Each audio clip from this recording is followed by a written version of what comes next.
मुझे लगता है पेरेंट्स के बाद अगर कोई सबसे ज़्यादा खुश होता है आपकी सक्सेस पे तो वो आपके टीचर्स हैं। कॉन्फिडेंस होना चाहिए कि मेरी जर्नी कैसी रही है, मैं कहाँ से आया हूँ। सो आई थिंक इंटरव्यू के लिए मैं एक्साइटेड भी था कुछ हद तक, और जब मेरा पेपर क्लियर हुआ तो सब लोग खुश थे, मेरे गांव के, मेरे भले ही रीजन के, क्योंकि उनके लिए भी, उनको भी लगता है कि हमारा अपना बेटा सफल हुआ है।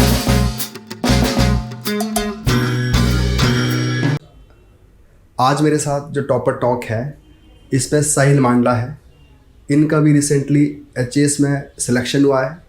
12th रैंक लेके इनको डिस्ट्रिक्ट वेलफेयर ऑफिसर्स का पद मिला है। तो सबसे पहले साहिल जी आपको बहुत बहुत शुभकामनाएं। Thank you sir. और जैसे मैं थोड़ी सी ब्रीफ इंट्रोडक्शन इनकी देता हूँ। ये चंबा से बिलोंग करते हैं और इन्होंने मास्टर फिज़िक्स में किया है और साथ ही साथ इन्होंने अपनी जो प्रेपरेशन है वो स्टार्ट कर दी थी। तो आप एक बारी अपनी खुद की इंट्रोडक्शन ब्रीफली दीजिए कि आप चंबा से कहाँ से हो और क्या आपका जो बेसिक एजुकेशन रही है, प्राइमरी एजुकेशन रही है, कहाँ से आपने स्टार्ट की है और कैसे कैसे आप मास्टर तक पहुँचे और कब आपने डिसाइड किया कि आपने सिविल सर्विसेज की प्रेपरेशन करनी है। जी सर। मैं चंबा के भले ही रीजन का रहने वाला हूँ। मेरे गांव का नाम रोहट है और मेरी primary education government primary school बादशाह से हुई। उसके बाद मैंने from class 6 to 12th government senior secondary school भले ही से अपनी एजुकेशन की। उसके बाद मैंने बीएससी की फ़िज़िक्स मेजर में गवर्नमेंट पीजी कॉलेज धर्मशाला से, और एमएससी फ़िज़िक्स मैंने पंजाब यूनिवर्सिटी चंडीगढ़ से कंप्लीट की 2023 में। ओके, तो जैसे देखो आप चंबा से बिलोंग करते हैं ना। जी सर। तो वैसे तो देखो चंबा अपने आप में बड़ा इंटीरियर डिस्ट्रिक्ट माना जाता है। जी सर। तो वहाँ से यहाँ तक पहुँचना और सिलेक्शन लेना ये आपके लिए बहुत ही बड़ा एक अचीवमेंट है, मतलब तारीफ़ काबिल है। आपके जो क्षेत्र के लोग हैं उनके लिए भी एक मोटिवेशन है। तो ना यहीं से अगर हम स्टार्ट करें, पहले अपने ना जो आपने बताया जो भिलई वाला एरिया है उसके बारे में थोड़ा सा ब्रीफ बताएं। जी सर। सर जो भलई का जो हमारा एरिया है वो भलई माता टेम्पल के लिए फेमस है। दूर दूर से श्रद्धालु माता के दर्शन करने के लिए आते हैं। But Chamba as a district भी ज्योग्राफिकली आइसोलेटेड है, टेरेन माउंटेनियस है, डिफ़िकल्ट है। तो वो डिफ़िकल्टीज़ तो रहती हैं। इंफ्रास्ट्रक्चर के कॉन्टेक्स्ट में हम अगर बात करें या फिर अपॉर्चुनिटीज़ देखें तो उसमें काफ़ी प्रॉब्लम्स अभी भी हैं चंबा में। एजुकेशन में हो, चाहे अलग अलग अपॉर्चुनिटीज़ हों एम्प्लॉयमेंट के लिए, कई बार इवन आपके पास अच्छी गाइडेंस के लिए भी डिफ़िकल्टी हो जाती है। तो उनको ओवरकम करना मुश्किल हो जाता है कई बार। मैं लकी रहा कि मुझे अच्छे मेंटोर्स मिले, अच्छे टीचर्स मिले जिसकी वजह से आज मैं यहाँ तक पहुँच पाया। अच्छा, दूसरी आपने बात करी कि आप वहाँ के सरकारी स्कूल से पढ़े, है ना। प्राइमरी स्कूल आपने सरकारी स्टार्ट किया, उसके बाद +2 तक भी आप गवर्नमेंट स्कूल में रहे। तो आज की डेट से ये भी एक चैलेंज रहता है कि बहुत सारे बच्चे आते हैं जो सरकारी स्कूल से पढ़कर आए। जैसे अगर मेरी बात करें, मैं भी 12th तक सरकारी स्कूल से पढ़ा हूँ। तो जो सरकारी स्कूल में कुछ ऐसा माना जाता है, शायद होता भी है, कि जो किसी कॉन्वेंट स्कूल से पढ़ रहे हैं, जो इंग्लिश मीडियम का स्कूल होता है, उनको थोड़ी सी एक्स्ट्रा एडवांटेज होती है। तो आपको ऐसा कुछ महसूस हुआ है या आपको लगा है ऐसा? सर आई थिंक सरकारी स्कूलों में कुछ प्रॉब्लम्स तो हैं। मेजर आई वुड से कि टीचर्स कई बार अवेलेबल नहीं होते सरकारी स्कूलों में। पोस्ट वेकेंट होती हैं टीचर्स की, जिसकी वजह से सफ़र करते हैं स्टूडेंट्स। उसके बाद इंफ्रास्ट्रक्चर डेवलप हो रहा है हिमाचल में, चंबा में भी अच्छे इंफ्रास्ट्रक्चर बन रहे हैं। काफ़ी टाइम तक वो समस्या भी रहती थी प्राइवेट स्कूलों में, बट आई थिंक गवर्नमेंट उसमें काम कर रही है और अच्छे से वो इम्प्रूव हो रहा है। बट अभी भी और ख़ासकर दूर दराज के इलाकों में तो अभी भी समस्याएं हैं। इवन स्कूल तक पहुंचना कई बार दूर होते हैं क्योंकि टेरेन ऐसी है। तो आपका जो स्कूल कितनी दूरी पे था? क्या बस जाती थी वहाँ तक? मेरा स्कूल मेरे घर से ज़्यादा दूर नहीं था, 2-3 किलोमीटर था। हम पैदल जाते थे, गाड़ियाँ जाती हैं हाँ वहाँ पे, बट हम पैदल जाते थे यूजुअली डेली। ओके, तो जब आप वहाँ सीनियर सेकेंडरी स्कूल में जाते हैं, जी सर, है ना, तो आपने कब से 6 से लेकर 12 तक आप वहीं पढ़े? जी सर। किस स्कूल में, कि कोई चेंज किया था? 6 से 12 के एक ही स्कूल में था सर मैं। ओके, तो आपने 10th पास करी वहाँ से, फिर 10th के बाद क्या रहा आपका? मैंने नॉन मेडिकल लिया सर फिर। नॉन मेडिकल लिया? जी सर। तो देखो ना, जैसे अगर आप बात करें कि सरकारी स्कूल है और ऑब्वियसली आपका मीडियम भी 10th तक हिंदी रहा होगा। जी सर। और 10th के बाद हमें एकदम से स्विच करना पड़ता है, अगर आप साइंस पढ़ना चाहते हो तो हमें इंग्लिश की तरफ जाना होता है। जी सर। तो उसमें कुछ चैलेंजेस रही? सर उसमें डेफिनेटली जब हिंदी में ही मैंने साइंस और मैथ्स मेरा हिंदी में था 10th तक, बट 11th में जब मैंने नॉन मेडिकल चूज़ किया तो फिज़िक्स केमिस्ट्री मैथ्स तीनों इंग्लिश में होते हैं। तो शुरू में डिफ़िकल्टी आई, वोकेबलरी, जैसे हिंदी में कुछ वर्ड्स और होते हैं, साइंस में, मैथ्स में, फिर इंग्लिश में जब लैंग्वेज चेंज हो जाती है, आपकी मीडियम चेंज हो जाता है 11th में, तो वो चेंज हो जाते हैं। तो इनिशियली मुझे डिफ़िकल्टी आई क्योंकि वो मैं यूज़ टू नहीं था उस चीज़ के, बट धीरे धीरे जैसे शुरू में डिक्शनरी का यूज़ करके फिर वो आप उसके जैसे जैसे आपको आदत पड़ती है, आप नई चीज़ें सीखते हो, नए वर्ड्स, फिर आपको उसमें कंफर्टेबल हो जाते हो। बट आप में वो सीखने की चाह तो होनी चाहिए कि मेरे को ये सीखना है जल्दी, और आई थिंक वो वैसे रहा मेरा। ज़रूरी है। हाँ, तो यही है, देखो जैसे मैं खुद भी, मैं तो +2 तक हिंदी मीडियम से पढ़ा हूँ ना, तो उसके बाद हमने धीरे धीरे आगे ये चीज़ें चेंज करी है। अच्छा, तो आपकी फैमिली में कौन कौन लोग हैं? मेरी फैमिली में मेरे मदर है, मेरे फादर है, और मेरा छोटा भाई है शुभम। मेरे फादर BSF से रिटायर्ड हैं, मेरी मम्मी हाउस मेकर है, होम मेकर हैं, और मेरा छोटा भाई MSc केमिस्ट्री कर रहा है पंजाब यूनिवर्सिटी। जब आप 10th से पास हो रहे थे, 12th में जा रहे थे, तो उस टाइम कौन आपको गाइड कर रहा था कि नहीं आपको साइंस की तरफ जाना है? उस टाइम पे एक्चुअली मेरा खुद का इंटरेस्ट भी मैथ्स में था, तो वो एक फैक्टर था कि मैंने नॉन मेडिकल चूज़ किया। बाकी मेरे फैमिली, ऐसा माना जाता है ना कि हमारी सोसाइटी में एक मिसकंसेप्शन ही कहूँगा मैं कि सारे अच्छे बच्चे साइंस ही लेते हैं जो पढ़ने वाले हैं, तो वो भी एक फैक्टर था। मेरा इंटरेस्ट था साइंस और मैथ्स में, वो I would say major factor था, बट एक पुश वो भी था कि हाँ साइंस ही लेनी है, मतलब आर्ट्स वैसे भी ऑप्शन रहता नहीं है। तो ठीक है, फिर उसके बाद आप आते हो कॉलेज में धर्मशाला। जी। अच्छा, वहाँ कैसा रहा आपका कॉलेज? धर्मशाला में अच्छा था कॉलेज। धर्मशाला में सब एक्सपीरियंस ठीक रहा मेरा, टीचर्स का, फ्रेंड्स के साथ सब बढ़िया रहा। डाइवर्सिटी आई वुड से धर्मशाला में काफ़ी है बाकी कॉलेजेस के कंपैरिजन में। चंबा, कांगड़ा, मंडी, काफ़ी और डिस्ट्रिक्ट्स के बच्चे आते हैं अच्छे, तो कंपटीशन रहता है। और इवन थोड़ा सा एक्सपोजर अगर हिमाचल के कॉन्टेक्स्ट में बात करूँ तो धर्मशाला में बेटर मिलता है। तो वो भी एक उस टाइम पे हमने काफ़ी धर्मशाला कॉलेज से भी काफ़ी अच्छे ऑफिसर्स और इवन IAS ऑफिसर्स भी निकले हैं। कि हमारे जैसे ब्रांच है वहाँ पे, अभी हमने पिछले साल ओपन करी है, तो काफ़ी अच्छे बच्चे आते हैं वहाँ पढ़ने के। जी जी जी सर। ठीक है, तो अब आपने कब फिर डिसाइड किया कि जब आप इधर मेडिकल साइड से करियर, नॉन मेडिकल से आप पढ़ रहे थे, तो उसमें तो आगे आपकी जो फील्ड है वो कुछ और बनती है, तो आपने कब डिसाइड किया कि मुझे सिविल सर्विसेज तरफ जाना है, और क्या आपके लिए मोटिवेशंस था, है ना, और क्या किसी को देख के, किसी के समझ के, कहाँ से आपके मन में एक ख्याल आया? सर एक्चुअली स्कूल टाइम में शायद 11th या 10th या 11th में मैं था एक बार, तो मैंने एक बार इंटरव्यू देखा होगा टीवी पे। UPSC क्लियर किया था, तो उस टाइम पता नहीं होता था क्या है, कोई एग्ज़ाम होता है, ऐसे पता था कि कुछ बहुत बड़ा एग्ज़ाम होता है, और फिर उससे वो DC बनते हैं, वो उतना मेरे माइंड में था, मुझे पता चल, तो मैंने कहा चलो ये देखेंगे कभी हुआ, फिर हम वैसे जो पढ़ रहे होते हैं स्कूल में उसमें लग जाते हैं। बट कॉलेज में आके धर्मशाला जब मेरा फर्स्ट ईयर कंप्लीट हुआ, मैं सेकंड ईयर में आया, तो मुझे लगा कि इतना टाइम होता था फ्री कि मैं कुछ प्रिपरेशन करूं कुछ शुरू, तो मैं सोच रहा था कि क्या करूं। तो फिर मैंने अपने टीचर्स से कांटेक्ट किया, मेरे एक स्कूल में टीचर थे मिस्टर संजय शर्मा जी, तो वो उनसे मैंने कांटेक्ट किया, तो उन्होंने मुझे गाइड किया कि आप अभी से सिविल सर्विसेज की तैयारी शुरू कर सकते हो। तो मैंने सेकेंड ईयर से बेसिक बुक्स पढ़ना शुरू कर दिया। तो फिर मुझे आइडिया लगा कि सिलेबस क्या है, पेपर का पैटर्न क्या होता है ना, कि 3 स्टेजेस होती हैं, जैसे बेसिक में क्या पूछते हैं, प्रीवियस ईयर क्वेश्चन वगैरह मैंने देखना शुरू कर दिया, तो उससे मुझे आइडिया लग गया था कि क्या क्या क्या होता है, कैसे कैसे होता है। अच्छा, आपने कॉलेज टाइम में अपना मन बना लिया था कि मुझे इस तैयारी में जाना है? जी सर, मैंने सेकेंड ईयर तक अपना मन बना लिया था। तो मतलब यहाँ से हम एक बात का कंक्लूजन निकालते हैं कि जब आप प्रिपरेशन करते हो तो बेटर है कि आप कॉलेज टाइम आप सोचना स्टार्ट कर दो, एटलीस्ट आपके पास एक बेसिक इन्फॉर्मेशन हो, पढ़ना क्या है, बुक्स कौन सी है ना, ताकि जैसे आप कॉलेज कंप्लीट करते हो तो आपको पता हो कि भाई किस डायरेक्शन में जाना है। डेफिनेटली सर, अर्ली स्टार्ट का फ़ायदा तो होता है आपको। उस टाइम पे मैंने बेसिक बुक्स पढ़ी थी, बेशक वो बाद में आपको दोबारा से पढ़नी पड़ती है, रिविजन्स का कई बार करने पड़ते हैं, बट अगर एक बार क्लैरिटी हो आपके माइंड में कि आपको क्या करना है और थोड़ा पता भी हो कैसे करना है, तो आप सोचते रहते हो उस चीज़ के बारे में, जो कि आपको मेंटली प्रिपेयर रखता है। मैंने कम्प्लीटली अपनी प्रिपरेशन तो मास्टर्स के बाद ही शुरू की। अच्छा, कब आपका कॉलेज का पास आउट हुआ आपका? मैंने कॉलेज 2021 में पास आउट करा, BSc 21 में आप BSc कंप्लीट की मैंने, लॉकडाउन के जस्ट साथ। हाँ जी, हाँ जी। ठीक है। और 2021 में मैंने एडमिशन ले ली पंजाब यूनिवर्सिटी में। ठीक है। फिर मैंने एमएससी थोड़ा सा ज़्यादा टैक्सिंग हो जाता है टाइम के ऊपर आपके ना, थोड़ा मुश्किल हो जाता है चीज़ें मैनेज करना, तो मेरी प्रिपरेशन थोड़ी सी उस टाइम पे कंटिन्यू नहीं मैं कर पाया।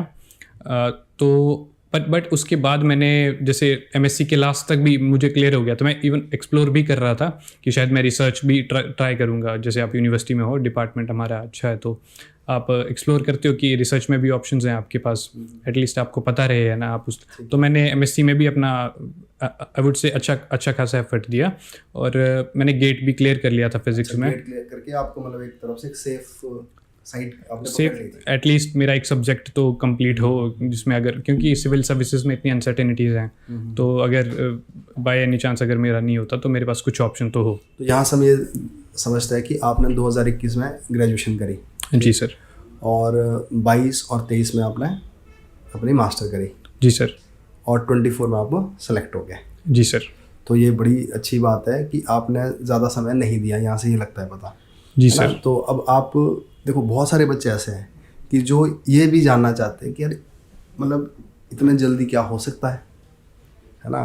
क्या जैसे कि एक मिथ बना हुआ है कि आपको बहुत सारे साल लगाने पड़ेंगे ना, बड़ा कुछ पढ़ना पड़ेगा, बड़े सारे फेलियर्स देखने पड़ेंगे। है भी ऐसा है, देखो बहुतों को टाइम बहुत ज़्यादा लगता है ना? तो अगर आप उसी जोन की बात करें जिसमें आपने प्रिपरेशन करी है, तो आपने ऐसा क्या किया कि जिससे आपकी जो सक्सेस थी, तो ये मतलब एक रनिंग में ही आपको मिल गई, है ना? मास्टर भी आपने कर दिया और उसी में आपने गेट भी कर दिया, और जैसे आपका सिलेक्शन भी हो गई।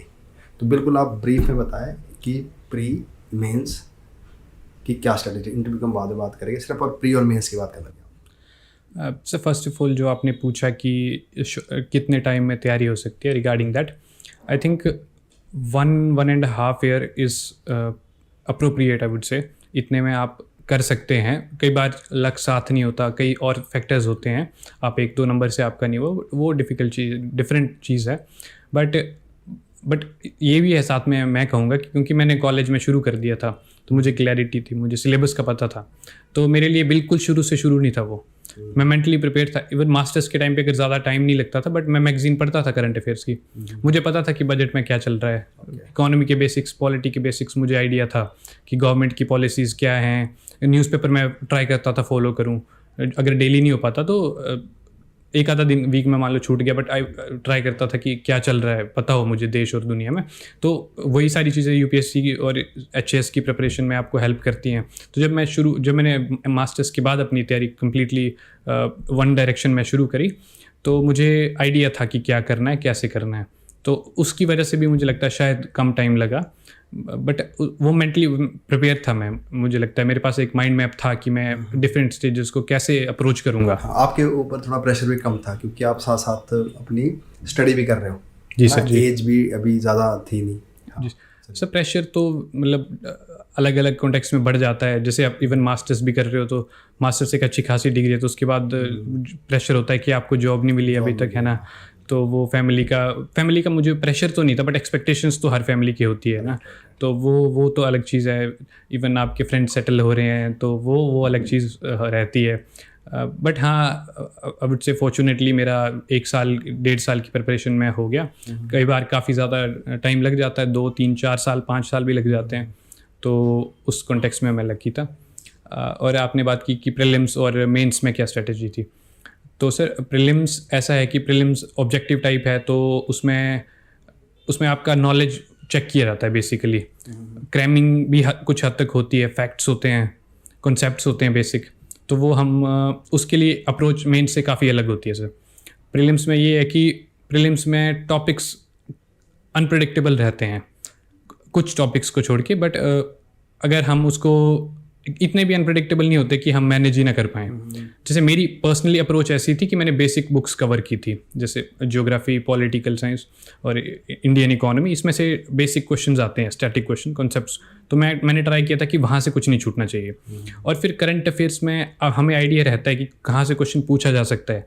क्वेश्चन क्या पूछा जाएगा ये मुश्किल हो जाता है गैस करना, बट क्वेश्चन कहाँ से पूछा जाएगा, कुछ टॉपिक्स तो ऐसे इंपॉर्टेंट होते हैं न्यूज़ में होते हैं, करंट अफेयर्स में, जिससे हम कर सकते हैं। और उसके बाद बात आती है कि अटेम्प्ट कैसे करना है पेपर। तो पेपर अटेम्प्ट करना बहुत इंपॉर्टेंट चीज़ है। काफ़ी सारे ऐसे मुझे लगता है स्टूडेंट्स होते हैं जो कि जिनको क्वेश्चंस आते हैं, नॉलेज है, बट वो अटेम्प्ट करने में गलती कर देते हैं, जिसकी वजह से प्री क्लियर नहीं हो पाता। तो मुझे लगता है कि जब एग्ज़ाम में आपको पेपर का लेवल थोड़ा सा गेस कर लेना चाहिए, 1 घंटा सारे क्वेश्चन देख के कि क्या लेवल है और आपको कितना क्वेश्चन अटेम्प्ट करने हैं, आपको कहाँ चांसेस लेने हैं। कई क्वेश्चन में 50-50 रहता है। तो उसमें मैंने ये अप्रोच रखी थी कि अगर मेरे पास जो कोई क्वेश्चन है जिसमें 2 ऑप्शन बच रहे हैं ना, 50-50 है प्रोबेबिलिटी, तो मैं ट्राई करता था कि एक ऑप्शन को ऐसे एलिमिनेट, तो सभी ट्राई करेंगे, बट मैं ऐसे एलिमिनेट करता था अगर मेरे पास उसका कोई रीजनिंग है पीछे कि कोई ऑप्शन क्यों नहीं होगा। अगर बिल्कुल 50-50 पे मैं ऐसे बाय लक कुछ अटैम्प्ट नहीं करता था। अगर मैं ऐसे सोचता था कि अगर मैंने कोई कॉन्सेप्ट पढ़ा हुआ उसके रिगार्डिंगली एलिमिनेट हो सकता है, या कुछ ऐसा मेरे माइंड में उस टाइम आ रहा है, तो तब मैं अटेम्प्ट करता था उसको। तो लकीली मेरी एक्यूरेसी ठीक रही। तो आई थिंक एक्यूरेसी बहुत इंपॉर्टेंट फैक्टर है प्रीलिम्स को क्लियर करने में, क्योंकि नेगेटिव मार्किंग भी वहाँ पे है। तो जो मैं समझ पाया आपकी इस बात से कि देखो, जो प्रीलिम है वो आपने काफ़ी तक मैनेज किया उसको। मैनेज आपने इस तरह से किया कि जो पेपर में आना है, जो स्टैंडर्ड बुक्स है, वो तो पढ़नी ही पढ़नी है। जी सर। ठीक है। और उसके बाद आपने देखा कि ऑब्जेक्टिव को कैसे सॉल्व करते हैं। जी सर। उसकी भी एक टेक्निक है। जी सर। ना, तो इसका मतलब आपने यहाँ पे एक स्किल्स सीखी है। जी जी सर। तो देखो, इसमें मैं आपको जो व्यूअर्स हैं उनको ये भी बताना चाहूँगा कि ऐसा नहीं है कि हम बहुत कुछ पढ़ लें और पढ़ने के बाद हम उसको अप्लाई ना कर पाए सही से। जी सर। तो मैं खुद पर्सनली भी समझता हूँ, आपकी एक बेसिक नॉलेज बड़ी क्लियर होनी चाहिए, बेसिक कंसेप्ट अच्छे होने चाहिए, और आपको ये पता होना चाहिए कि मुझे छोड़ना क्या है। जी सर। और पढ़ना क्या है। बिल्कुल। और उसके बाद हमें ये पता होना चाहिए कि हमें ऑब्जेक्टिव को कैसे सॉल्व करना है, कैसे नेगेटिव क्वेश्चन से बचना है। और कुछ क्वेश्चन ऐसे होता है कि हमें आते नहीं है वो, बट अपनी रीजनिंग लगा के, अपना लॉजिक लगा के, ना, अपनी पिछली नॉलेज लगा के हम उसको निकाल सकते हैं उस आंसर को। तो ये आपकी इस तरह की एक स्ट्रैटेजी है। तो मैं इसको बोलूँगा कि हार्ड वर्क के साथ साथ यहाँ पे आपका स्मार्ट वर्क भी जी सर काम किया है। और इसमें से मैं एक बात ऐड करूंगा कि प्रीलिम्स के रिगार्डिंग आपको अपनी थोड़ी सी अवेयरनेस हाई रखनी है कि आपके सराउंडिंग्स में क्या चल रहा है, वर्ल्ड में क्या चल रहा है। तो काफ़ी सारे क्वेश्चन प्रीलिम्स में वहीं से बनते हैं जो कि आपको स्टैंडर्ड बुक्स में नहीं मिलेंगे। तो अगर आप एक्टिवली फॉलो करते हो करंट अफेयर्स भी इवन, तो शायद वो जो चीज़ें न्यूज़पेपर में स्किप हो गई हैं, मान लो आपने कहीं सोशल मीडिया पे कुछ देखा जो कि ट्रेंडिंग में है, तो उसके रिगार्डिंग उसके आफ्टर इफेक्ट्स या उसके कॉज क्या था, तो वो कई बार पेपर में पूछ लेते। तो देखो, एक बात और भी देखो, आप साथ में शेयर करता हूँ उस बात को कि इस बार देखो, जिन लोगों की सिलेक्शन हुई, जिनसे मेरी बातचीत होती रहती है ना, तो मैंने बड़ा नोटिस किया है कि ना, हमें एक अवेयर रहना ज़रूरी है। वो ज़रूरी पढ़ाई ही नहीं है कि हमारे इर्द गिर्द क्या हो रहा है, क्योंकि देखो जो क्वेश्चन कैसे पूछे जा रहे हैं आजकल। जैसे मेरी 2nd रैंक से बात हो रही थी उस दिन हमारा एक वो इसी टॉक में, तो उन्होंने बड़ी अच्छी बात बोली थी कि अब जो क्वेश्चन का जो ट्रेंड है ना, वो इस तरह से चेंज हो रहा है कि वो ऐसा लग रहा है कि किताबी नहीं है वो। जैसे 2022 में क्वेश्चन पूछा था कि हिमाचल प्रदेश में जो मैरिज का जो तरीका है वो बड़ा शो ऑफ वाला हो गया हुआ है, अब इसके लिए हम क्या ही पढ़ेंगे, है ना। तो इसके लिए हमारी जो अवेयरनेस है, हम सोसाइटी में जो देख रहे हैं क्या चेंजेस आ रहा है, तो उसको भी एक अप्लाई करना आना चाहिए। हाँ, बट इतना है कि उसको बेसिक कंसेप्ट के साथ जोड़ के, और जो उसकी रिक्वायर्ड कीवर्ड्स है, डाटा है, उसको ऐड करके वो देखा जाता है। तो आपको लगता है ऐसा कि जो हमारी रियल लाइफ में हो रहा है और उसको ही हम जनरल नॉलेज बोलते हैं, और उसकी सही दिशा में एप्लीकेशन, चाहे वो प्रीलिम्स है, चाहे मेंस है, चाहे वो इंटरव्यू है, तो इस बार मुझे ऐसा सबसे ही सुनने में मिला है। तो मैं आपके व्यू भी जानना चाहता हूँ इस बारे में। सर, इस पे जैसे इस बार मेंस का पैटर्न चेंज हुआ है, 4 नंबर और 20 नंबर के क्वेश्चन इस बार नहीं थे उसमें। और जब मैं इवन मेंस लिख रहा था एक्चुअल में, तब भी मैंने रियलाइज़ करा कि इस बार के क्वेश्चंस डिफरेंट हैं लास्ट टाइम के। तो उसको वो ज़्यादा सोशल अवेयरनेस और इवन आपकी जो सराउंडिंग्स के बारे में जो हमारे आसपास एक्चुअल में हो रहा है, इवन वर्ल्ड में भी हो रहा है, वर्ल्ड में हो रहा है, एनवायरनमेंट में हो रहा है, एनवायरनमेंट हिमाचल में हो रहा है, हिमाचल में हो रहा है। तो उसके बेसिस पे थे। जैसे GS2 का एक क्वेश्चन मेरे को याद आ रहा है, वहाँ पे पूछा था, how do you see the increasing trend of increasing religiosity in the globalised world. तो ये अनएक्सपेक्टेड सा क्वेश्चन होता है, बुक्स में शायद ये ना हो। तो इसके करंटली काफ़ी सारे रीजंस चल रहे थे। समझदारी। तो आपने अगर कुछ वर्ल्ड में देख रहे हो, आप उसको, उन इवेंट्स को कैसे एनालाइज करते हो, कैसे परसीव करते हो आप खुद, और आपको उनके बारे में आप अगर सोच रहे हो, है ना, आपके थोड़ा सा बेसिक्स उनका नॉलेज तो Basic आपको तो होना clear चाहिए। होना चाहिए। फिर उसके बाद अगर आप अपना थोड़ा सा माइंड अप्लाई करोगे तो वो उसके क्वेश्चंस क्लियर होते हैं, तो वो सब वो ट्रेंड तो दिख रहा है पेपर में। ठीक है, अच्छा अब आते हैं मेंस की तरफ। तो मेंस में किस तरह से रहा? सर मेंस का सिलेबस प्रिसाइसली दिया हुआ है कमीशन की वेबसाइट पे, और मेंस का पेपर पैटर्न जब हम एनालाइज करते हैं पीवाईक्यूज, इस साल से पहले से ही ऐसा था कि डायरेक्ट क्वेश्चंस काफ़ी आते थे सिलेबस से, तो प्रिपरेशन उस टाइप की थी मैंने। बट जब प्रीलिम्स का रिजल्ट आया और पता चला कि इस टाइप के 4 नंबर के क्वेश्चन नहीं होंगे, 4 नंबर क्वेश्चन ज़्यादातर फैक्चुअल होते थे, तो मुझे आइडिया लगा था कि इसमें थोड़ा सा रिस्क भी था, तो मैंने प्रिपरेशन इस टाइप में अपनी चेंज कर दी थी कि जो चीज़ें एक्चुअल में इंपॉर्टेंट हैं, ज़्यादा बुकिश नहीं है, उन पे भी मैं फोकस करूँ। जो रियल वर्ल्ड इश्यूज़ हैं तो उनको मैंने कवर करने की कोशिश की थी अपने, जो जिसका मुझे लगता है मुझे बेनिफिट भी हुआ। और पर्सनली मेरी मेंस में मैंने अप्रोच ऐसे किया था कि जो जीएस के पेपर हैं तीनों, GS1, GS2, GS3, तो उनको मैं इक्वली टाइम डिवाइड करूं और एटलीस्ट सब में एक अच्छा स्कोर ले पाऊँ। ऐसा ना हो कि किसी एक में कम नंबर रह जाए मेरे, तो जिसका मुझे नुकसान हो। तो वो वैसे मैंने कोशिश करी थी, ऐसे कि मैं प्रैक्टिस करता था, एटलीस्ट हर वीक में 1 या 2 ऐसे लिखता था मैं, तो ताकि उसके भी मैं टच में रहूँ, स्ट्रक्चर रहे माइंड में कि कैसे क्या फॉर्म रहेगी। थोड़ा ग्रामेटिकल मिस्टेक्स कई बार हो जाती हैं ऐसे में, तो वो मैंने ट्राई किया था। और ऑप्शनल पे मैंने फोकस किया था कि ऑप्शनल में मैं ज़्यादा स्कोर कर पाऊँ, क्योंकि वहाँ से डिफ्रेंशिएशन होती है काफ़ी, तो वो मैंने कोशिश की थी। अच्छा ठीक है, अब स्टेप बाय स्टेप चलते हैं।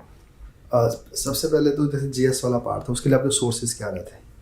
चाहे करंट अफेयर्स है, जनरल नॉलेज है, हिमाचल जी के है ना, तो इसके बारे में बताएं। सर जीएस में स्टैंडर्ड बुक्स जो हैं हमारी, लक्ष्मीकांत है, स्पेक्ट्रम है, एनसीईआरटीज़ हैं, वो मैंने उनको रेफ़र किया था। हिमाचल की मैंने बुक पढ़ी थी, जो मेंस के लिए स्पेशली जोगटा की जो बुक आती है वो मैंने पढ़ी थी, प्रिसाइसली दिया हुआ उस पर। और जगमोहन बलोखरा के भी मैंने रेलिवेंट पार्ट्स पढ़े थे। कंप्लीटली मैंने कवर टू कवर नहीं पढ़ी, बट जो मुझे लगा कि इंपॉर्टेंट है फिजिकल जियोग्राफी में, वो या फिर कल्चर ऑफ हिमाचल प्रदेश में भी, वो चीज़ें मैंने वहाँ से कवर की। और जैसे इकोनॉमी है हिमाचल की, तो हिमाचल का बजट और इकोनॉमिक सर्वे वो बहुत इंपॉर्टेंट डॉक्यूमेंट हो जाता है उस पॉइंट ऑफ व्यू से, एग्जाम पॉइंट ऑफ व्यू से, तो वो मैंने वहाँ से कवर किया। बाकी इन जनरल करंट अफेयर्स में एक मैगजीन पढ़ता था, मार्केट में अवेलेबल होती हैं, तो वहाँ से कोई आप कोई नोट्स बना दे खुद के? सर टॉपिक वाइज नोट्स तो मैंने बनाए थे जनरल स्टडीज़ के लिए, जो मुझे लगा जो डायरेक्टली बुक में अवेलेबल है उसके तो मैंने ट्राई करा कि ना मैं बनाऊँ नोट्स, क्योंकि वहाँ से आप रेफ़र कर सकते हो। टाइम लग जाता है थोड़ा सा ज़्यादा, क्योंकि अगर वही आप लिख रहे हो। बट जो चीज़ें मैं जैसे गूगल से कर रहा हूँ या ऑनलाइन यूट्यूब से कवर कर रहा हूँ, तो बार बार वो वहाँ से ढूंढना मुश्किल हो जाता है, तो उसके मैंने शॉर्ट नोट्स बनाने का ट्राई किया था। ठीक है, हाँ जी। अच्छा, फिर नेक्स्ट आता है आपकी आंसर राइटिंग कैसे आपने इम्प्रूव कर दी? आंसर राइटिंग का एक बहुत बड़ा रोल रहता है इसमें, तो उसका क्या तरीका रहा आपका? जब मैंने 2023 में प्रिपरेशन शुरू की, तो पहले तो आपका नॉलेज बेस थोड़ा अच्छा होना चाहिए, तो मैंने ट्राई किया कि मैं सारे सब्जेक्ट्स को पहले कवर कर लूँ, एटलीस्ट बेसिक अंडरस्टैंडिंग हो। उसके बाद से मैंने कुछ आंसर लिखने शुरू किए, जो मैं कि ऑनलाइन में चेक करता था, कई बार क्वेश्चंस अवेलेबल होते हैं, तो मैं वहाँ से कोशिश करता था कि 1-2 आंसर वीक में, कई बार मैं 2-3 आंसर लिख देता था, कई बार नहीं लिख पाता था, तो वो कॉन्टीन्यूस नहीं था उतना। बट मैं ट्राई करता था कि ऐसे में डेली लिखूं कि एटलीस्ट आप राइटिंग प्रैक्टिस में हो। मेंस जो आंसर राइटिंग प्रैक्टिस मेंस के लिए, वो मैंने प्रीलिम्स के बाद में ज़्यादा अच्छे से शुरू की डेडिकेटेडली। वो आप एक बार फ्री भी हो जाते हो कि अब मेंस ही लिखना है, तो नॉलेज भी है आपके पास, तो उसके बाद मैंने की। उसमें मैं जोगटा की टेस्ट सीरीज़ में भी मैं एनरोल था, तो उसमें मेरी मिस्टेक्स में मुझे पता चली।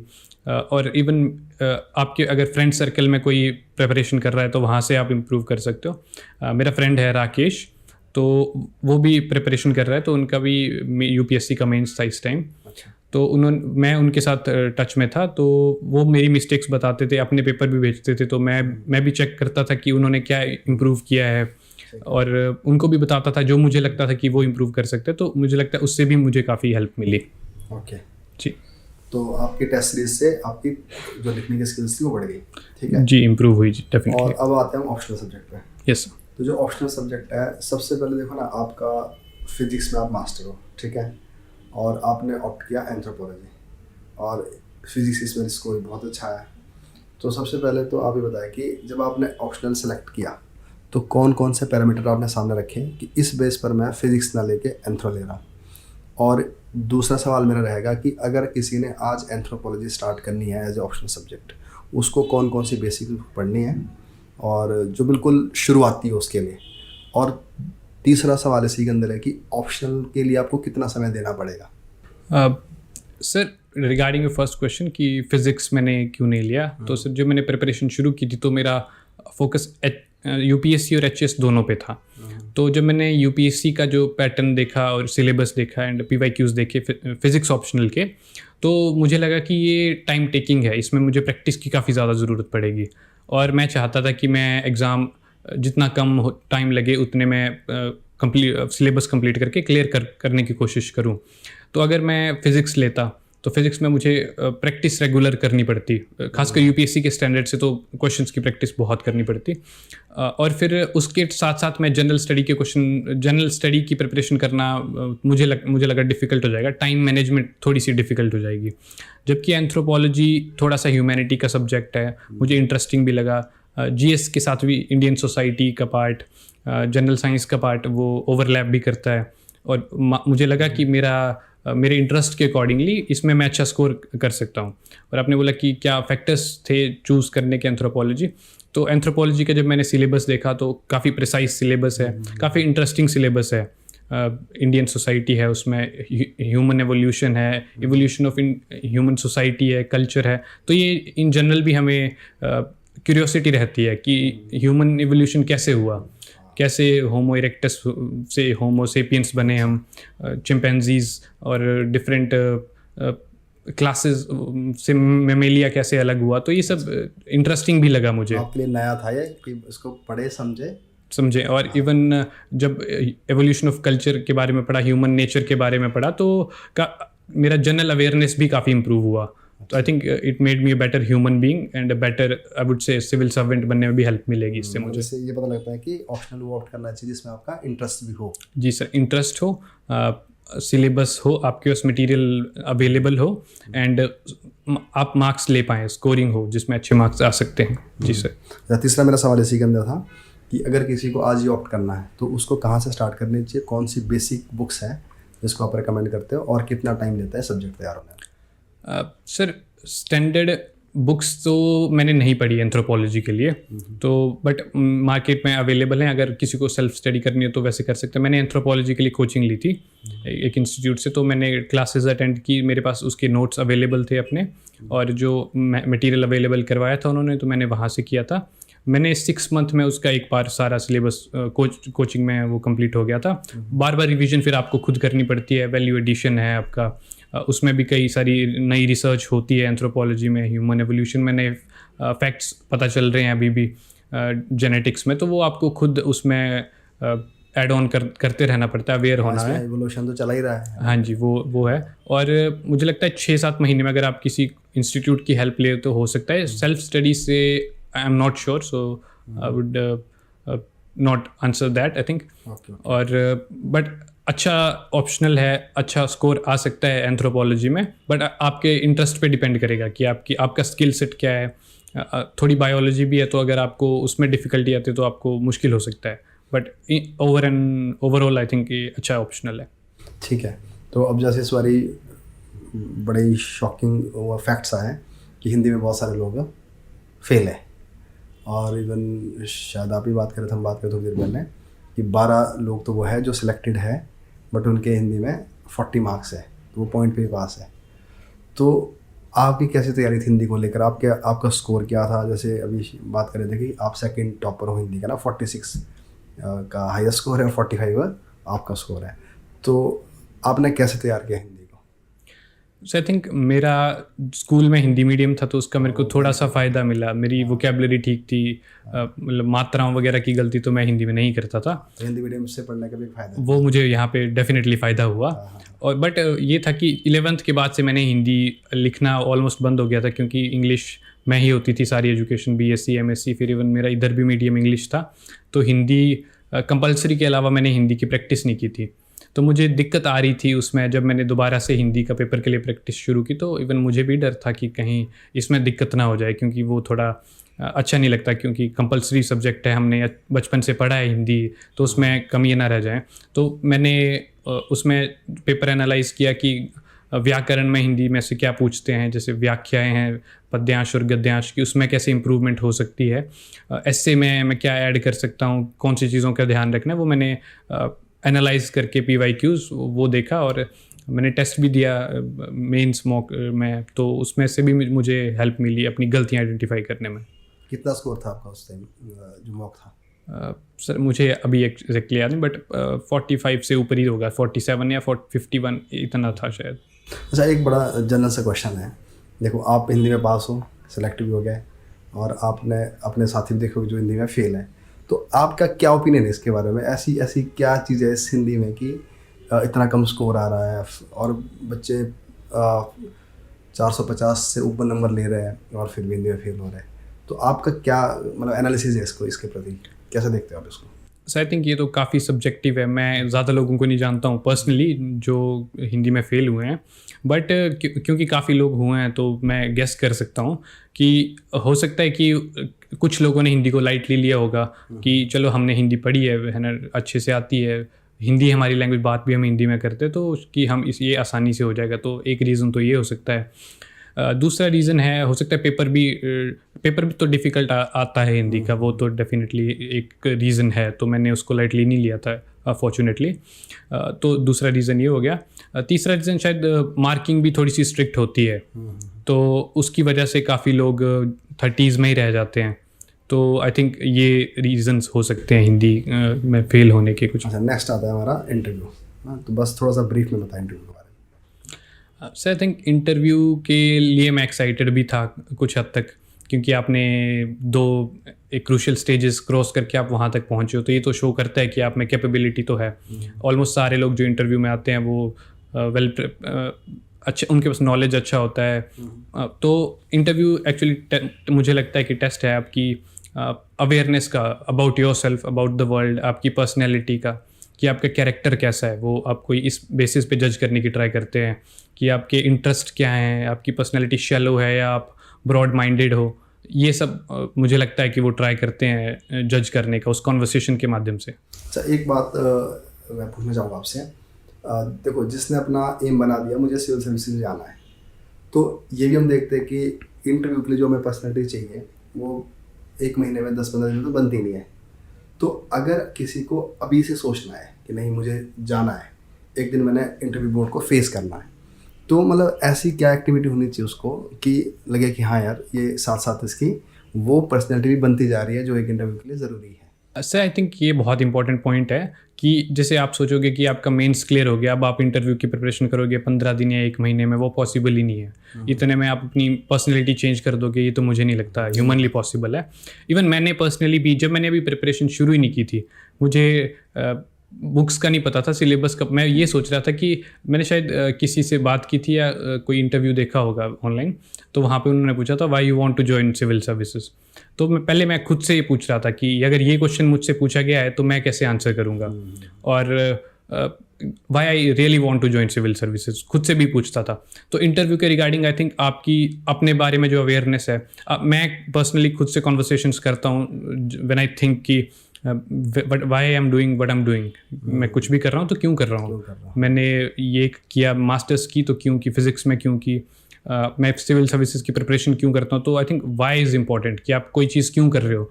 ये चीज़ आपको आपकी पर्सनैलिटी इंप्रूव करने में भी हेल्प करती है। और इवन जब आप नेगेटिव फील करते हो, बोर हो जाते हैं हम प्रिपरेशन में, काफ़ी सारी चीज़ें बार बार पढ़नी पड़ती हैं, तो अगर आपका वो क्लियर है कि आप क्यों कर रहे हो, तो उसमें भी आपको हेल्प मिलती है प्रिपरेशन के टाइम पे।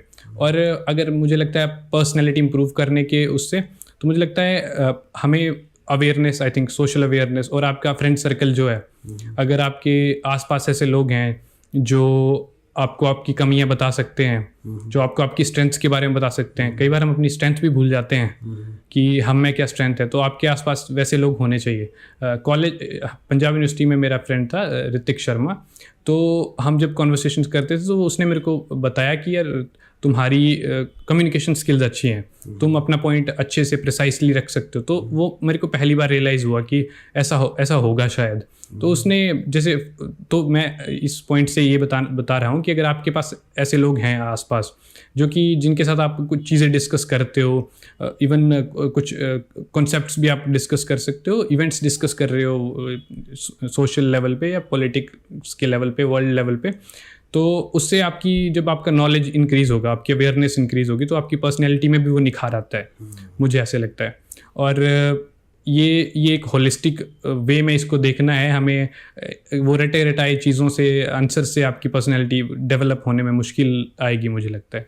हाँ, तो मतलब आप ये बोल रहे हो कि सबसे पहले तो आपका वाई क्लियर होना चाहिए। जी सर। कुछ भी आप कर रहे हो तो क्यों कर रहे हो, तो उसका मतलब है कि आप अपने आप को कन्विंस कर पा रहे हो। जी सर। तो अगर आपने खुद को कन्विंस कर लिया तो उसका मतलब आप फ्री हो, आप किसी को भी आप बता सकते हो कि आप क्यों करना चाहते हो। तो अगर आप कन्विंस कर रहे हो खुद को तो उसका मतलब आप क्लियर हो, आपके थॉट में क्लियरिटी है, आपके एक्शन में क्लियरिटी है।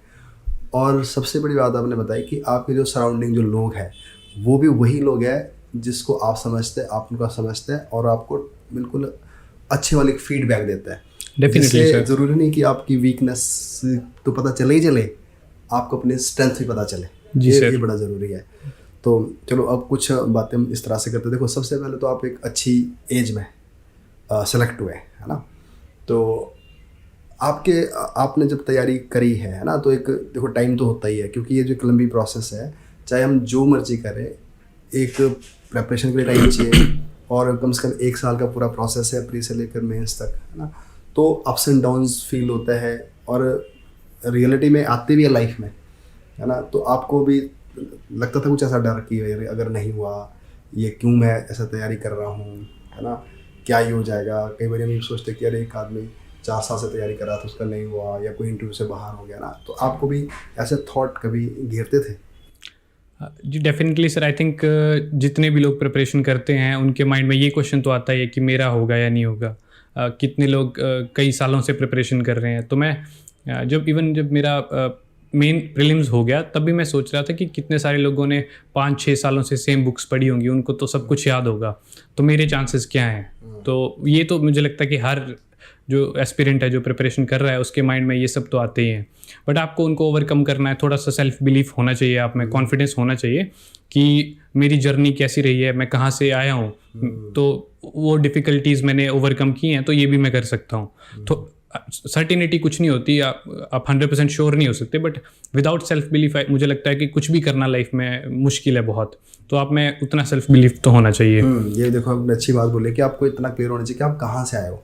अगर आप पिछला पास देखोगे तो हम तो ये तो सोच सकते हैं कि अगर हमने ये हर्डल क्रॉस किया तो ये भी कर लेंगे। अच्छा, आपके लिए मोटिवेशन क्या है? तो ये ना बड़ा एक ट्रेंड है कि कई बार जैसे मुझसे भी बात करते हैं बच्चे की, मैं अपना मोटिवेशन लूज़ कर रहा हूँ, है ना। तो आप कैसे समझते हो मोटिवेशन है क्या चीज़ है? अगर है तो कैसे लाई जाए?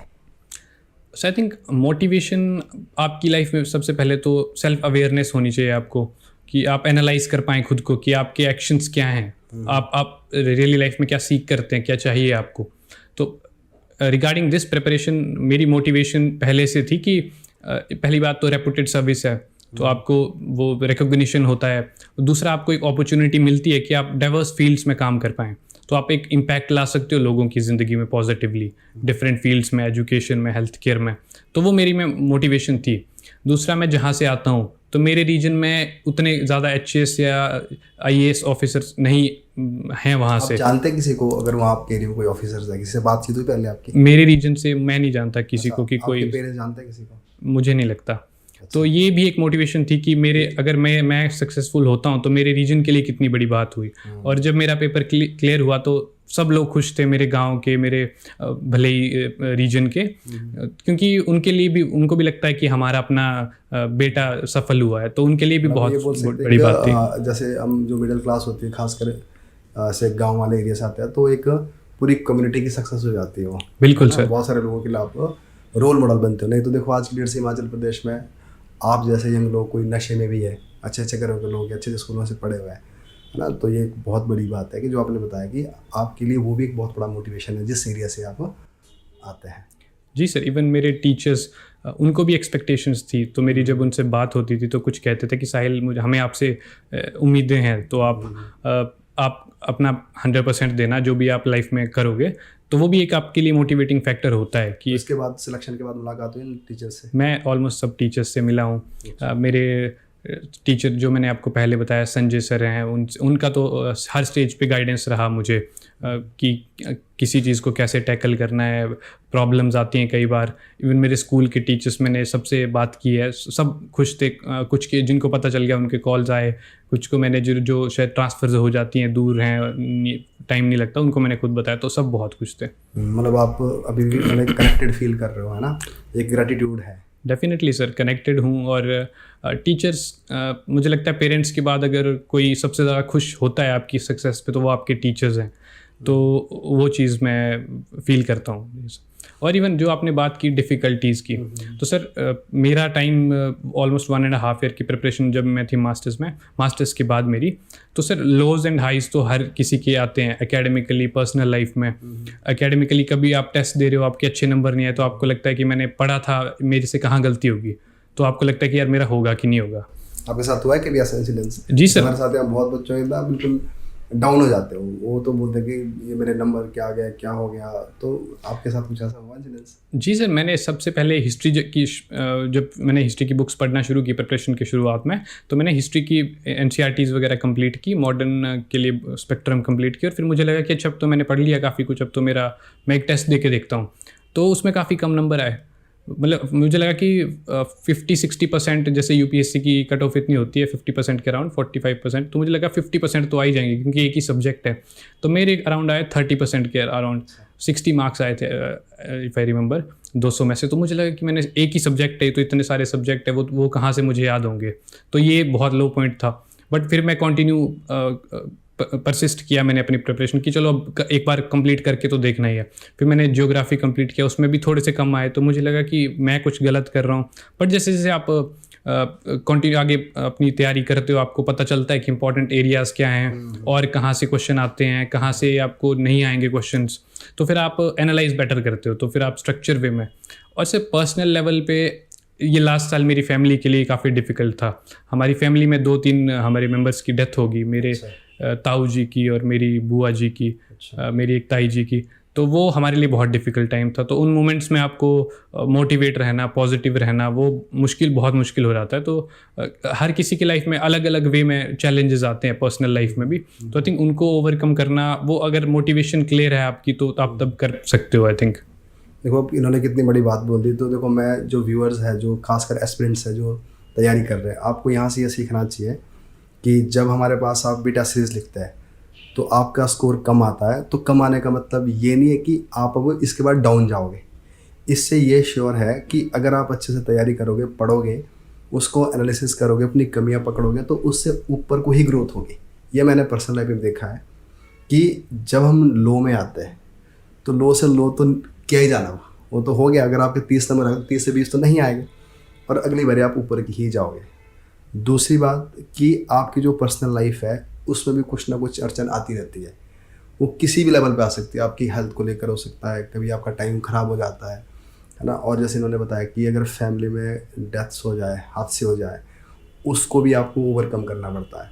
तो मतलब ये तैयारी एक ऐसी है कि जिसमें आपको सारी चीज़ें साथ लेके चलनी है, चाहे आपकी लाइफ में पॉजिटिव चल रहा है चाहे नेगेटिव चल रहा है। तो जो हमें समझ आता है कि मोटिवेशन कोई ऐसी चीज़ नहीं है कि आपको कोई दे देगा या हमें कहीं किसी वीडियो सुन के आ जाएगी। तो मोटिवेशन तो ये है कि जब आपका पूरा गोल क्लियर है और आपको ये भी क्लियरिटी है कि आपके रास्ते में बड़ी सारी चीज़ें आएगी और उनको ओवरकम करते हुए आगे बढ़ना है, तो शायद रियल मोटिवेशन यही है। तो देखो, इससे बड़ा हमें क्लियर पता चलता है कि आपको किस तरह से अपनी जो अपने गोल सेट किया है उसको किस तरह से हासिल किया जा सकता है। तो अच्छा, एक चीज़ और मैं आपसे जानना चाहूँगा कि देखो, जिन लोगों का नहीं हुआ ना, तो मैं पर्सनली जिनको जानता हूँ जिनका स्कोर मानोगे नहीं 500 भी है, 500 भी है इस बारी, और 450 है, तो मतलब वो कहीं ना कहीं क्या है कि थोड़े से नंबरों से रह गए। और जिसमें से कि जो मेजर रोल प्ले किया है हिंदी सब्जेक्ट ने, जैसे 1-2 नंबर से। तो इसमें ना कई बारी हमें दिखती है ये चीज़ है ना, फील होती है, क्योंकि मैं खुद भी कई बारी इंटरव्यू से बाहर आया हूँ, तो यहाँ पे ना बस थोड़ा सा डिफरेंस दिख जाता है ना, कि आप सिलेक्ट हो गए उस तरफ हो गए, नहीं हुआ तो इस तरफ हो गया। तो मुझे ये भी समझ आता है कि उन लोगों की तैयारी बहुत अच्छी होती है ना, और उनको भी यही है अपना थोड़ा विश्वास बनाए रखना पड़ेगा। तो उसको उनके लिए क्या मैसेज है आपका, क्या बताना चाहते हो आप? सो आई थिंक खासकर जो लोग इंटरव्यू स्टेज में बाहर हुए हैं वो वहाँ पे तो फ़र्क बहुत ही मिनिमल सा होता है। तो आई थिंक वहाँ पे थोड़ा सा लक फैक्टर भी काम में आता है आपके, अगर आपके पक्ष में है आपका आप भाग्य मानते हो उस दिन पे। लक को मानते हो? डेफिनेटली सर, हमारी लाइफ में काफ़ी सारी चीज़ें ऐसी होती हैं जो कि हमारे कंट्रोल में नहीं है। उसको आप लक कह लें या किस्मत कह लें या फिर नेचर कह लें। रैंडमली चीज़ें तो होती हैं लाइफ में, वर्ल्ड में। तो इवन फिज़िक्स में हम पढ़ते हैं कि यूनिवर्स ही रैंडमली बना है फ्रॉम क्वांटम ऑसिलेशंस। तो रैंडमनेस तो है लाइफ में, कुछ ऐसे प्रेडिक्टेबल नहीं है कि आप एग्ज़ाम्स में किसी की तबीयत ख़राब हो जाए, एक दो क्वेश्चन से एक गलत हो जाए कुछ, तो उतना वो उतना फैक्टर तो रहता है। बट ओवरऑल आपको ट्राई करना है कि आप अपना बेस्ट दें। और जैसे आपने बात की कि हिंदी में काफ़ी लोग नहीं कर पाते या कर पाए इस बार, तो आई थिंक ये आपकी प्रिपरेशन और आपकी स्ट्रेटजी का पार्ट होना चाहिए कि जो कंपलसरी सब्जेक्ट्स हैं हिंदी, इंग्लिश, सीसेट, हाँ, तीनों। इनसे आपकी ओवरऑल जो प्रिपरेशन है वो उसकी वैल्यू नहीं बचेगी कुछ भी, अगर यहाँ से आप क्लियर ना कर पाएँ। तो मैं पहले से क्लियर था कि मैं हिंदी और इंग्लिश को तो लाइटली नहीं लूँगा और इसमें मैं 100% अपना एफर्ट डालूंगा कि यहाँ से मैं निकल जाऊँ। क्योंकि फिर ये आपके पास ऑप्शन है कि आप अपना जो जीएस में आपने पढ़ाई करी है, ऑप्शनल है, उसको शोकेस कर सकें। आप इंटरव्यू तक पहुँचोगे तभी आप पर्सनैलिटी भी अपनी दिखा सकते हो। तो हिंदी को लाइटली नहीं ले सकते। अब हर किसी की सब्जेक्टिवली कमियाँ अलग अलग हो सकती हैं। हो सकता है किसी की राइटिंग ख़राब हो, मात्राओं में दिक्कत हो, या फिर उतनी वोकेबलरी उतनी अच्छी ना हो हिंदी की। तो वो अलग अलग उनको अपनी कमियों के हिसाब से कोई गाइड के थ्रू या खुद भी एनालाइज करके उनको इम्प्रूव करना चाहिए, आई थिंक। अच्छा, एक और सवाल है, ये भी देखो आज की डेट से ना एस्पिरेंट के सामने आता है। देखो, दो तरह की डिस्ट्रक्शन है। एक डिस्ट्रक्शन तो कुछ भी हो सकती है कि आप सोशल मीडिया में एंगेज हो जाओ, है ना, या तो आप कुछ ऐसे नेगेटिव लोगों से आपकी बातचीत हो जाए, है ना। और एक डिस्ट्रक्शन ये भी है कि कभी मन ना करे कि यार मैंने पढ़ना ही नहीं है ना, मेरा उससे प्रोडक्ट जो पढ़ रहा हूँ उससे कुछ आउटपुट निकलती हुई दिख नहीं रही है ना। या कई बार बड़े ऐसे ख्याल आने लग जाएगा कि यार मैं क्यों पढ़ रहा हूँ, है ना। तो ये दोनों जो डिस्ट्रक्शन है, एक तो ये मॉडर्न डिस्ट्रक्शन है जो हर किसी को आज की डेट से पकड़ लेती है, और दूसरा जैसे मैंने बताया कि कई बार आपके माइंड में कुछ ऐसे डिस्ट्रक्टिव से थॉट आने लग जाते हैं, जैसा लगता है कि यार मेरी तो कोई वर्थ नहीं है, मेरी पिछली पढ़ाई भी मुझे लगता है कि भी कुछ काम की रही नहीं और मैं क्या ही कर रहा हूँ, होता है ना, कई बार सोच आता है। तो वैसा आपके साथ हुआ है कुछ, और आपने अगर हुआ है तो कैसे आप इससे कैसे बाहर निकलते हैं? सो आई थिंक डिस्ट्रैक्शंस तो एवरीडे लाइफ में भी हमारी रहती हैं। तो और जैसे आपने बोला कि कुछ नेगेटिव लोग भी हो सकते हैं आपकी। इवन जब हम प्रिपरेशन शुरू करते हैं तो काफ़ी सारे लोग ऐसे होते हैं, आपको भी पता है, आपने प्रिपरेशन की है, कि कुछ कहते हैं कि 3-4 साल तो लग ही जाएंगे, ऐसे नहीं होता है, ये वाली बुक्स के बिना तो हो ही नहीं सकता, वो वाले नोट्स मिलने चाहिए। तो ऐसे लोग तो आपको मिलते हैं और आप कई बार उनसे नेगेटिवली अफेक्ट भी हो जाते हो कि क्या पता मेरा भी नहीं होगा, इनका भी नहीं हुआ, है ना। बट आपको वो अपने में ट्रस्ट होना, अपने पे कॉन्फिडेंस होना चाहिए थोड़ा सा, और आपको अपना बेस्ट देना है। मुझे लगता है कि डिस्ट्रैक्शंस आपको तब तक मुझे लगता है रोक नहीं सकती जब तक कि आप मोटिवेटेड खुद अपने अंदर से फील कर रहे हो।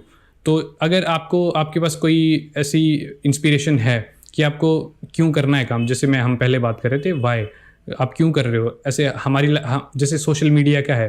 तो जब मैंने प्रिपरेशन शुरू की थी तो मैं सोशल मीडिया पे था, बट फिर मुझे रियलाइज़ हुआ कि सोशल मीडिया काफ़ी फेक सा है अपने आप में। हर कोई अपने आप को खुश दिखा रहा है वहाँ पे, तो आपको लगता है कि अब मैं रात को पढ़ रहा हूँ और बाकी सारे एंजॉय कर रहे हैं, और जो अपना खुशी का पल दिखा रहा है मैं वही दिखता है। जो पर्सनल लाइफ में सबकी दिक्कतें हैं, सबकी प्रॉब्लम्स हैं, वो कोई शेयर नहीं करता वहाँ पे।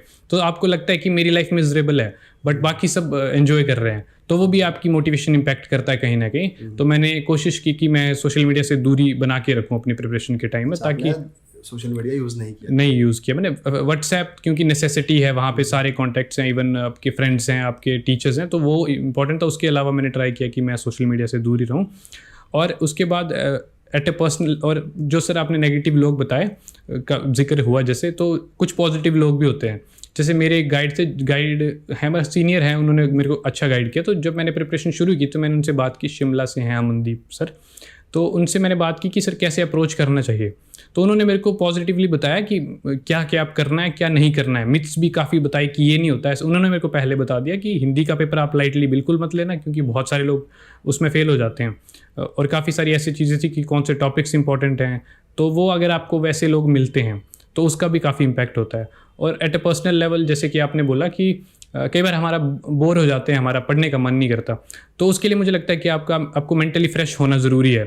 ऐसा नहीं करना है कि आप कंटिन्यूसली 6 महीने पढ़े जा रहे हो बट अब पढ़ने का मन नहीं कर रहा है, आपका माइंड बिल्कुल ही बार बार हर 5 मिनट के बाद कहीं और पहुंच जा रहा है। तो मैं बीच में ब्रेक ले लेता था। 1-2 महीने के बाद आप आधा दिन या 1 दिन आप कहीं घूमने चले गए, आप फ्रेंड्स के साथ बात कर रहे हो, आप फैमिली के साथ आपने टाइम स्पेंड किया, तो मुझे लगता है आप मेंटली फ्रेश हो जाते हो। और एटलीस्ट दिन में थोड़ा सा टाइम, आधा 1 घंटा आप अपने टाइम टेबल के हिसाब से आप कुछ फिजिकल एक्टिविटी कर सकते हो।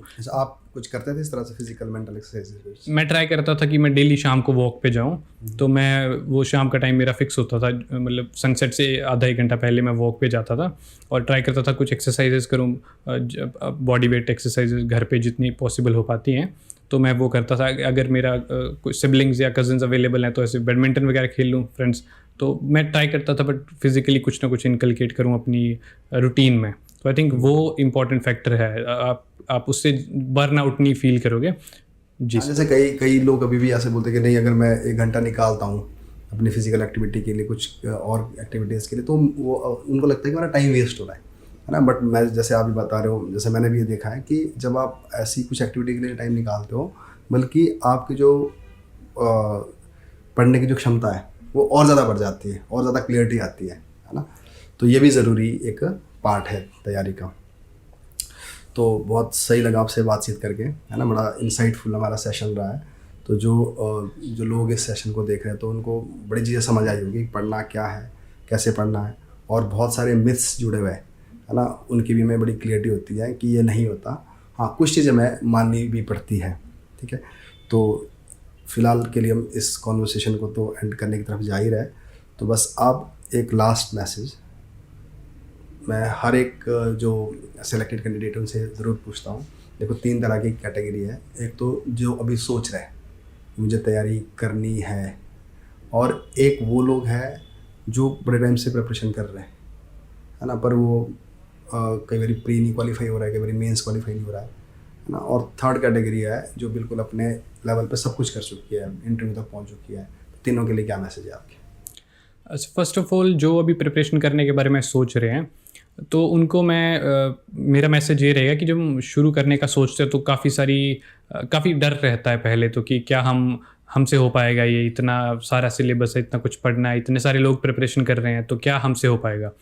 तो उसमें सबसे पहले आपको अपने आप को अपनी पर्सनैलिटी को एनालाइज करना है कि क्या मैं इतना टाइम दे सकता हूँ, मिनिमम 1.5 साल, और कई बार 2-3 साल भी लग सकते हैं। तो क्या मैं दे सकता हूँ इतना, मेरे में पेशेंस है इतना, और क्या मेरा स्किल सेट है, जो सिलेबस है मैं एकेडमिकली कैसा। ऐसा नहीं है कि बहुत इंटेलिजेंट बच्चे ही क्वालिफाई करते हैं जो टॉपर्स ही हैं, बट एटलीस्ट आपकी एक बेसिक लेवल होना चाहिए आपका। तो अगर आप उसको अपने आप को एनालाइज करें, और फिर अगर आप 100% देना चाहते हैं और दे सकते हैं, और आपको देना ही पड़ेगा मुझे लगता है अपना 100%, तो आपको डेफिनेटली प्रिपरेशन करनी चाहिए। और जो लोग कुछ फेलियर्स से गुजर रहे हैं प्रीलिम्स में, मेंस में, उनको बेसिक आइडिया तो है कि प्रोसेस क्या है, सब कुछ क्या है। तो उनको मैं कहना चाहूँगा कि आप अपनी मिस्टेक्स के ऊपर काम कीजिए, एनालाइज कीजिए, और अपनी स्ट्रेंथ्स जो है उनको और स्ट्रॉन्ग कीजिए। बट जो कंपलसरी चीज़ें हैं जैसे सीसेट है, हिंदी, इंग्लिश, एटलीस्ट पहले उनको कवर कर लें ताकि आपको डिसअपॉइंट ना होना पड़े वहाँ पे। और फिर अपनी स्ट्रेंथ्स जीएस में है, ऑप्शनल में है, इंटरव्यू में है, उसको शोकेस करें। तो सबसे पहले तो उनका फोकस उस पर होना चाहिए। और जो लोग इंटरव्यू के स्टेज पे हैं वहाँ पे तो मतलब फ़र्क बहुत कम सा होता है, तो उनमें भी अगर उनको लगता है कि कहीं पे वो इम्प्रूवमेंट का स्कोप है तो वो कर सकते हैं। बाकी लक भगवान करे उनका भी जल्दी से पेपर क्लियर हो जाए। हाँ, तो मैं भी इसी नोट के साथ ये कॉन्वर्सेशन क्लोज कर रहा हूँ कि देखो, ये ऐसा नहीं है कि ये एग्ज़ाम ही सब कुछ है, लाइफ यही है। आप अपने बेस्ट दो, और नहीं भी होता किसी कारणवश तो तो लाइफ में बहुत कुछ करने के लिए है, बस आपको अपने ऊपर विश्वास होना चाहिए और आप जो भी कर रहे हो ईमानदारी से कर रहे हो, पूरी शिद्दत से कर रहे हो। और जैसे आज की जो कॉन्वर्सेशन का हमारा जो मेन पॉइंट निकला है वो है कि आपका जो वाय है, आप करना क्यों चाहते हो, वो बड़ा क्लियर होना चाहिए, तो आप इंजॉय करोगे जो कुछ भी आप कर रहे हैं। तो इसी के साथ हम ये कॉन्वर्सेशन यहाँ पे एंड करता है। एक बारी आपको बहुत बहुत बधाई और आप तुरंत यूपीएससी में जाएं और एचएस में जाएं। Thank you so much.